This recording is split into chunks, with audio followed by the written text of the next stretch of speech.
Assalomu alaykum hammaga. O'rikzor Rezidensiyaga kelganman. 2 xonali 58 kvadratli uyimizni obzorini qilib beraman. Boshlang'ich to'lovlari ipotekaga 18500 bilan chiqadi.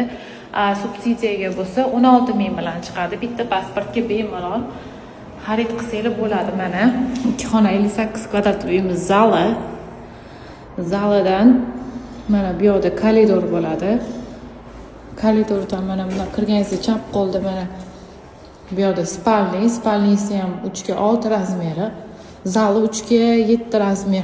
Bu yerda kiraverish eshigi, bu yog'i podez, 6 ta xonadon joylashgan bo'ladi bitta qavatda. Bu yerda sanuzel joylashgan, счетчиклari, santexnik, elektrik montaj ishlari hammasi qilingan. Bu yerda oshxona, balkon oshxonadan chiqiladi. Kimga qiziq bo'lsa aloqaga chiqinglar. To'g'risida maktab, bog'cha qurilyapti. Mana bitib qoladi shu oilada, xudo xolisa. Bu yerda gaz счетчиклari qo'yilgan, tayyor.